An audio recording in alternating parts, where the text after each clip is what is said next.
Welcome to the show today, baby. This your boy Jimbo Dean, aka Jimbo Slice, aka Jimmy Obama. And you can call me any one of those you want. But please do not call me no damn New Orleans Saints fan. This is Pound for Pound ATL, episode number 4, I want to say, of Ask Jimbo. But in this Ask Jimbo, I ain't by myself. I got my old buddy, one of my good friends, my dog, is in here with me. He finna help me answer some of y'all questions. Got him from Twitter, got him from out of the comment, but he definitely here to help me answer some of these questions. And I love doing this segment, Mike, because this is good. Because you know why? This is all freestyle, and we ready to go. Straight up, not emotionally attached. $5 word, but it's something we finna give it to you. All right, Big Mike, how you feeling today, Big Dog? Before we get started and get off into the question from the fans, Big Dog, how you feel, man? This is my favorite part of everything we do because they got questions. We get to answer them, right? Like, we get to answer what they feel, not what we talk about. Not all this Arthur Smith, Terry Fontenot, all that stuff. Like, we want to hear from them how they feel. And, man, I can't wait to really answer some of this stuff, man. So let's get into it, bro. Okay, yeah. Hey, let's get into it. So the good thing about this one, Mike don't know none of the questions. And we did that on purpose. Because guess what? He finna just have to answer straight off top of the dome like the boy like to do when they freestyle. Off the dome. I see right now. Okay. So you gonna ain't gonna okay. No script. Yeah, yeah.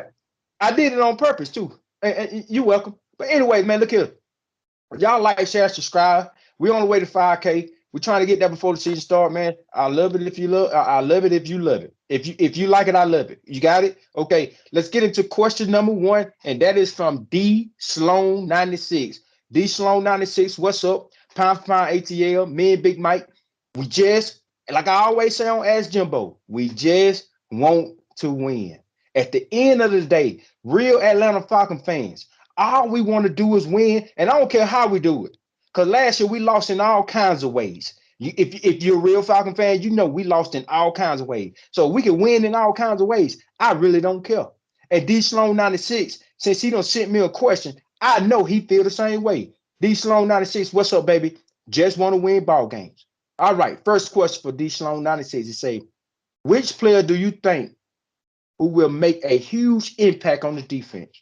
And I love that question. That's a good question because that's the side of the ball we really need to be focused on. That's the side of the ball we're really going to win games. They say defense win championships. And I still believe that because you can stop the other person from scoring that many points and you score more than them. Guess who win the game? We do. And that's the end of it, right? So on defense, the person I think is going to make a huge impact. And I'm on this train now. Mike. And I ain't getting off it. And that's Dante Fowler Jr.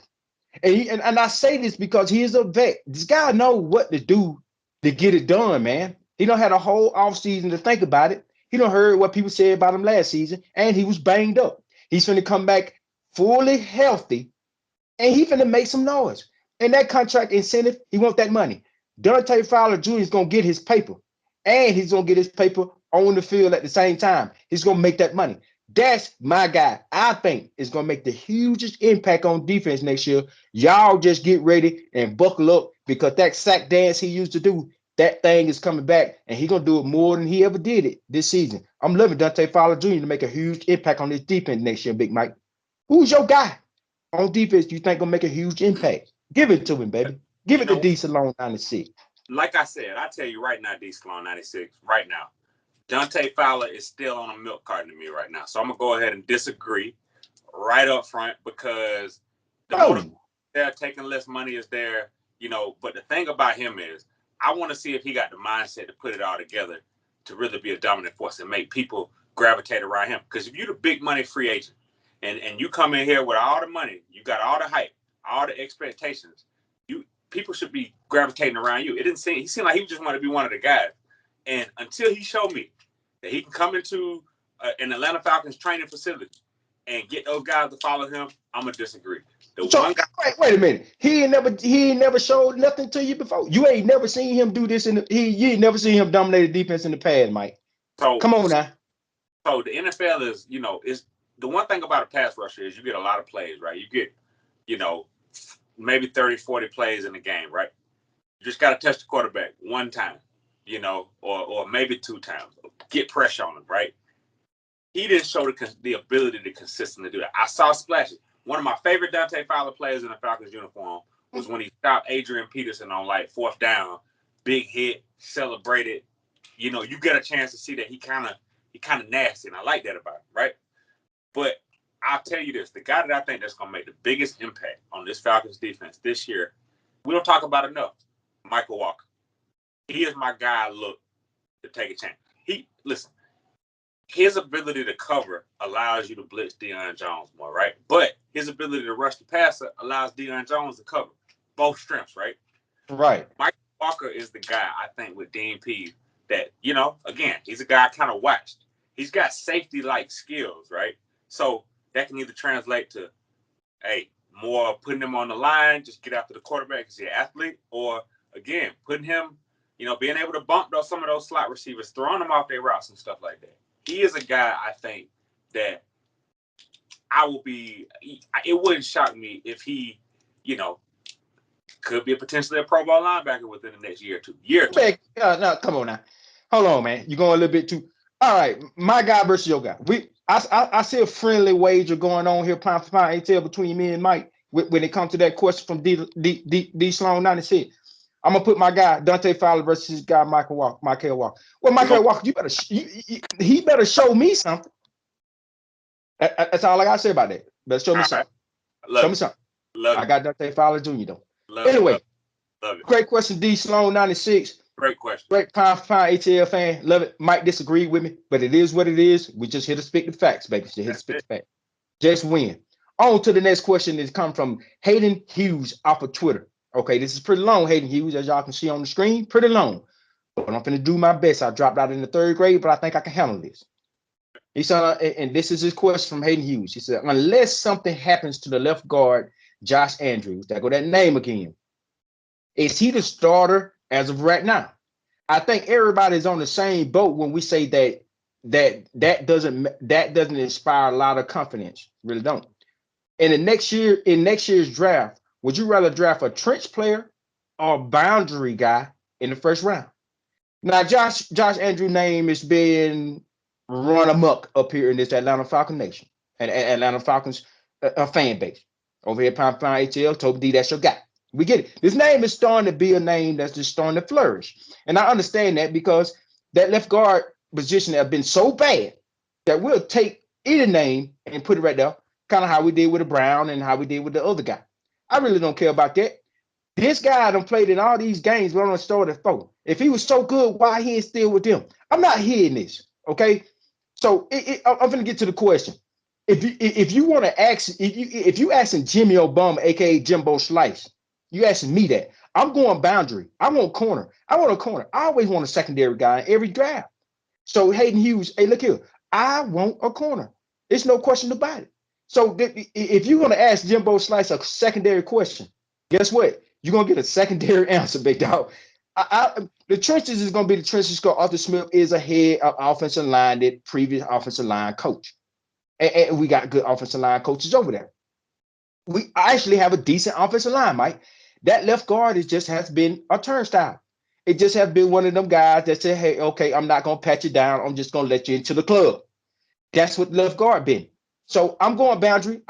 Next year's draft, if we're gonna go 1st round, I'm going boundary corner again. That could change over the course of the season, but as of right now, from that question from Hayden Hughes on Ask Jimbo, right now, that's what I'm going with. Big Mike, what's your thoughts on that, man? What would you do? Just quick, bro. I'm gonna agree because AJ Terrell has got to have a running mate for this defense to work. We got to have another corner to instill confidence in this Falcons secondary. Fabian Moreau is not a long-term answer. Now, if Fabian Moreau does what he could do, hey, maybe we got a corner for maybe the next 2 to 3 years, right? But, you know, if maybe Darren Hall steps up, you know, like I said, you know, it's a lot of maybes, right? More with the secondary. I do think eventually, at some point, with Arthur Smith having all of that experience to the offensive line, I don't see us really divert. I don't see us having to continue to dip into the well with failed draft picks, because failed draft picks on the offensive line is why we're here. That, and you know, you've been getting Matt Ryan killed for years, so you know we always got to work on that. Don't get me wrong. I'm not here to say that we're not going to draft a trench guy early, but we always need secondary guy. We've needed secondary guys for years. Even when we were Super Bowl contenders, we needed a secondary guy. We almost won it with Jalen Collins And you know, I like the next, way you said his name, Jaden Collins. Jalen. Anyway, hey, hope you're doing good, Jaden Collins. Hope you're doing all right. Okay, farewell. Hey, appreciate the question, Hayden Hughes, man. On to the next one. Hey, Hayden, we just want to win, baby. We need to do some winning over here. We've been losing too much the last 3 years. Yes. Defense, offense. Okay, you're about to get me fired up. I'm about to start calling people trash. Y'all know how I like to use that word on Ask Jimbo, trash. So, okay, left guard, been trash. There we go. Put it up for me, Mike. I really appreciate it. And we're going to get on to the next question. Shout out to And that's the next question is from Mark Davis. Mark Davis, how you doing? Got it out of the comments. Just want to win, baby. That is it. No question about it. All we want to do is win, man. I have to say that before I say any other question. I need for y'all to start to get that mind frame over there with this new regime. Things is going to be different. Okay, Mark Davis, trying to answer your question, man. He said for the next Ask Jimbo, which is this one right here, right now. Appreciate it. I like your boy MD. He said Matt Ryan threw 26 touchdowns in 2020. Will he throw more or less in 2021? Will he throw more or less than 26 touchdowns in 2021? Oh man, it's almost like you can't go through a whole segment on no parts of this pound for pound ATL system, a brand that we got going on, without getting a quarterback question, Mike. It's just gonna happen, man. It's necessary. It's almost like baby with baby pampers. It's gonna happen. It's a fantastic question. I'm excited to know how you're gonna answer this. It's a good question, and how I'm finna answer this is I'm finna be straight up with you now. Look here, I think he's gonna throw less because you know why? We running the ball. What the hell? We finna run the ball. I put out a tweet. We only had two back-to-back 1,000-yard rushers since 2009. We only had two, and that's Michael Turner Burner and Devontae Freeman. We only had two since 2009. So Mike, look at Mark. They finna run the ball. We finna run the ball more. Matt Ryan ain't gotta throw no damn 26 touchdowns when we running the ball and we get into the red zone and we punching it in there. We know from past history that a Coach Smith, I'm gonna start calling him Coach Smith, Coach Arthur, Coach whatever. He liked to run the ball. We know he liked to run the ball. We don't need Matt Ryan to throw no 26 or 30 touchdowns this year, man. We need him to be in that 20 range, but not as far as 26. If he throw 26, whoop-de-lee-do, okay, that means we probably in the playoffs. Yeah, I said that. So I don't think I think he's gonna throw 22, 21, 22 because most of the other touchdowns is when we get in the red zone, we're gonna run the ball and punch it in. We're gonna be more of a physicality team this year, not that finessing in the air, dirt cutter bull crap. So yeah, he's gonna throw less than 26. That's what I believe because we're gonna be running the ball more. We're gonna be doing reverses. We're gonna be doing that type of stuff, that speed option and all this good stuff. He don't have to throw 26 touchdowns in 2021, Big Mike. And 26, and you say, "Oh, Jimmy," I understand that, but I'd rather for us to run the ball in than to throw it in because when you throw it, and multiple things can happen: sacks, interception, sack for fumble. When you run it, and long can fumble it, whatever. Big Mike, you think Matt Ryan gonna throw less or more in 2021? 26 touchdowns. I What you hate think? hot seat. I hate y'all putting me on this hot seat because I'm about to get bold and it's about to get crazy because I feel it in my brain. When I heard my answer coming to my brain, I said it's about to go crazy. So, yes, Matt Ryan will throw less. Come on. Matt Ryan will throw less. You want to know why? Because this offense that Arthur Smith is running favors Matt Ryan when he played at Boston College. He didn't have to do all that finessing, dinking, dunking. Matt Ryan was at his best when he was able to make, those decisive decisions because the one thing that Matt Ryan is going to be able to do that I'm excited to see is get back in the short game because he's going to have a Hayden Hurst. He's going to have a Kyle Pitts. Gage can get open. Ridley's going to get open, but Ridley's going to do what Ridley's going to do. But I do think having two great tight ends are going to make Matt Ryan's life a lot easier in terms of just being able to get it out there and having guys that can do so. Because you got two tight ends that can get open. And it doesn't take 25-yard routes to get these guys open. These guys will kill those 8 yards, 10 yards, 12 yards, ground and pound. It favors a lot more of the tempo that Matt Ryan was comfortable with. So it's almost like the offense that Matt Ryan came in the league learning might be the type of offense that carries him out if we want to look at similarities. So I had to get bold there because I think we might see a little bit of vintage Matty Ice. There's still some in there. So Matt Ryan haters, There is some vintage Matty Ice in there. Jimbo, what else you got? Hey, shout out to Matt Ryan, MR2. That's our QB1. It is what it is. It is what it is. Hey, whatever, man. I'm not finna go there with y'all. Y'all know it. Hey, I appreciate the question, Mark Davis, man. Appreciate it. Just want to win, baby. But hey, less than 26 for me and Mike. Anyway, on to the next question is this guy Maureen, I done did his question almost every show. Not because I like him. I kind of like it though. But he has some really good questions, man. It's kind of hard to avoid this guy questions when he got a really good question. And not to mention he's a pound for pound ATL faithful. And not to mention he's a huge Atlanta Falcons fan and he just want to see us win. I can't say that enough. Can't say it enough. Y'all need I'm finna brand that into y'all head. We just want to win, guys. It's no other way around this stuff. Just not. So let's get into Maureen's question. Maureen said, with Dean Pease, could guys like Marlon Davidson, JTM, and John Kaminsky be a 10-sack guy? Nah, okay.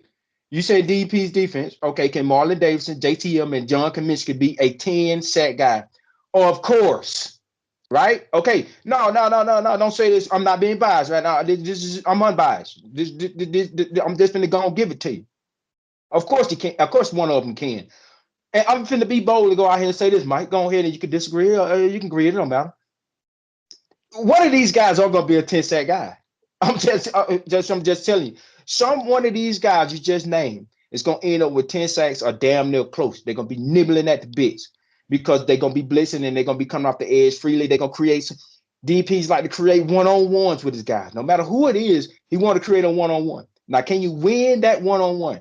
We haven't really seen none of these. Well, we seen JTM win a one-on-one. We kind of seen Kaminsky a little bit, but I'm talking about truly win a one-on-one and get a sack. That's what you're going to have to do in the DP's defense because he's going to create a way to put you in the one-on-one and you got to win it and get that sack. And one of these guys is going to turn that corner, I believe. One of these guys, we're going to say at the end of the season, oh my God, he had 11 sacks. How? Winning his one-on-ones. So I say yes. One of these guys are going to have 10 sacks this upcoming season. One of them is. And I think it's JTM. I'm going to go out on a limb thinking JTM. But I am not sleeping on John Kaminsky. I am not sleeping on that talent. Just need this guy. He can be put in position to make plays. And P's going to do that. So, yeah, somebody's going to have a 10-sack season. One of them guys. And I think it's JTM. So you want me to reread that question for you, Michael? You got it. I got it. So okay, let's ride. You got JTM, you got Marlon Davidson. Who's the other guy? Who am I missing? Am I missing one?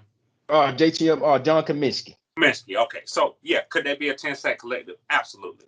To be honest with you, each one of those guys individually, like you said, are capable of 10 sacks. Capable. Because, again, Kaminsky is a guy that is athletically good enough to go with the best of them. Like I said, we can't undersell Kaminsky. Kaminsky has flashed at times. But again, Kaminsky and JTM together, let's talk about them for a second. Those were two guys that had two totally different experiences in Dan Quinn's defense. Because you look at JTM. JTM was always a fringe guy that he had to be killing in practice to get noticed.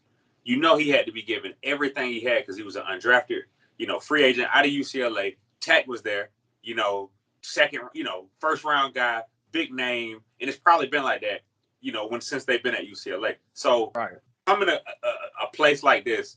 Well, again, let's be honest, man. Like defensively, they were not put in position to be effective week in, week out. Again, coaching matters. We always go back to that show, episode 1. Coaching matters because, I think, like you said, putting these guys in position. And Marlon Davidson is a guy that, listen, you talk about a guy that you will not sleep on. You do not want to sleep on. Marlon Davidson has put out great film. To be a 4-year SEC starter, I believe, with the benefit of an offseason program regimen, he is a guy that needs to be under a good coaching staff. And he is also a guy that Arthur Smith singled out with his dedication, just bought in. Now, what does that tell you if Marlon Davidson wasn't bought in to the defense that drafted him in the second round? I think, how quickly, because Arthur Smith is not a BSer. He's not a guy that's going to give it to you. Right. If he see it, he speak on it. I think right now that's enough for us to go on. So, watch out for them guys. We'll see. Jury is out. And you got to prove it. And you got to prove it. My least favorite guy on that list is Marlon Davidson right now, because you got to show me something, man. You got to give it to me. I know you was a little banged up, brother, but are you going to be that banged up guy? You going to get labeled as that banged up guy season in and season out? You probably don't want to get that, because once you get labeled as that in the NFL, it's kind of hard to find a job there. But I really want him to I really want him to come up, and I really want him to do good coming up out of camp. You're going to have to. JTM, I think he's going to make that turn. I think he's going to make that turn, because we kind of figured it and kind of noticed, like, shots here and there, that he could possibly make that turn. So if he make that turn, that's less reps for some guys, like a Marlon Davidson, RJ, unless you're going to move Marlon Davidson inside, because he's a 300-pound guy. So we're going to see. But Maureen, good question.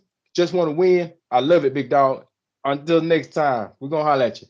Now, let's get to our next question and this is from Nas56. Nas56, long question there, my guy. And it's the last one. It's the last one from Nas56. Nas56, I got two more other questions from you. I'm going to spread those out further along with the Ask Jimbo, and I'm going to do them. Your next two is coming, big dog. But I'm going to just jump on the first one that I got from y'all for Twitter.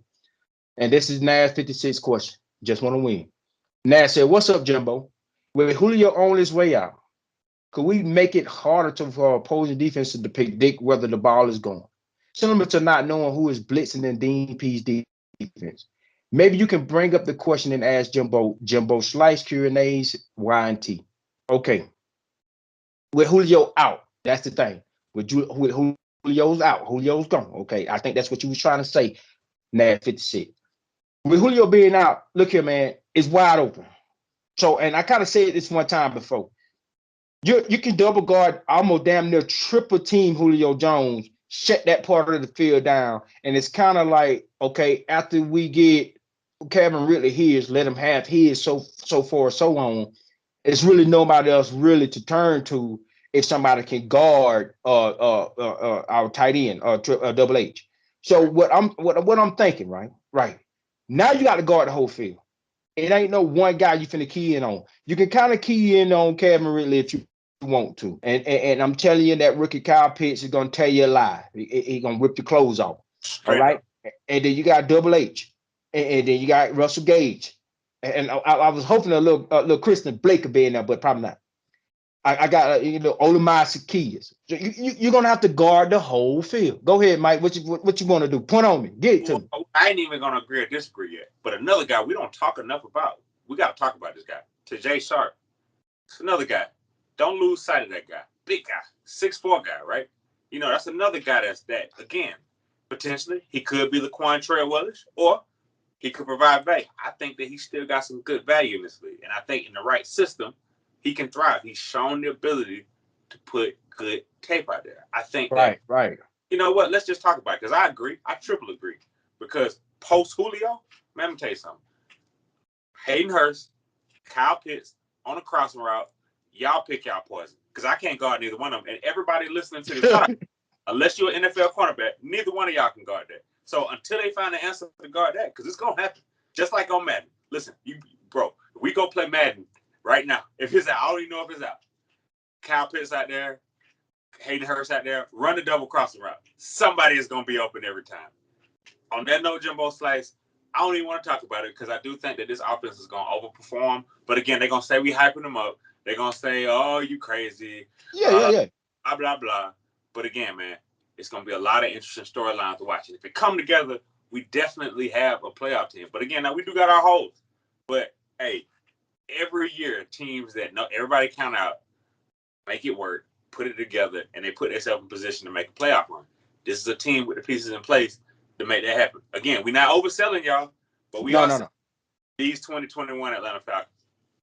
Yeah, hey, look, and Mike, I agree with you now. Now, Nat 56, look, to answer your question, you're not going to be able to predict where the ball's going to go. And off the Smith offense, Matt Ryan is going to be throwing toward the open guy. That has been schemed open. Not the dirt cutaways where my guy finna beat your guy. I don't care if you cover him or not. We finna throw him the ball. Them days over. He's finna get it to the scheme. He finna scheme a guy open, and Matt Ryan gonna be throwing to the open guy. So far as like your question asking whether they're gonna be able to, the defense is gonna be able to predict where we're gonna throw the ball, not at all. I don't see that happening with Julio walking out the door. Didn't want to see Julio walk out of the door, but that's one positive that we get out of Julio walking out of the door. You can't predict who's gonna get the ball on the next play. Right. You don't know. And you're gonna have to play wide. You're gonna have to play wide open, and you're gonna have to cover the field because somebody's gonna get schemed over in Arthur Smith offense. And I can't wait. Been a long time since we've been able to do that, and I ain't throwing no shade on Julio Jones. I respect that guy from top to bottom. I ain't gonna disrespect him either because that's not how I get down. That's not how we get down over here because he done did some real good, great things for us. Hands down, right? So that's the last question on Ask Jimbo. I'd like to thank my boy Big Mike Dove for joining me on the show. I might get JR and Toby D to join me on the Ask Jimbo. We never know. Look forward to that. It might happen. Hey, they ain't gonna know the questions either. They're gonna have to freestyle just like old Mike Dove just did. Challenging accepted. Than me. But hey, man, y'all like, share, and subscribe. We're on the way to 5K. Y'all look forward to the live show next week coming up. Be there, be square. Hey, man, stay frosty, vaccinate, wear your mask, all that old good stuff. You can get me on Twitter at Jimmy Obama, JIMMY OBAMA. Big Mike, plug it on in before we get up out of here, big dog. Mike Dub, MIKE_DUB. Always love, man. Y'all keep following. I promise. Appreciate it. Yep. Appreciate it, man. Let's get ready for camp. Let's get ready for some Atlanta Falcon football. We ain't going nowhere. Let's get it started, baby. Season's almost here. Y'all be safe out there, man. Adios. Right.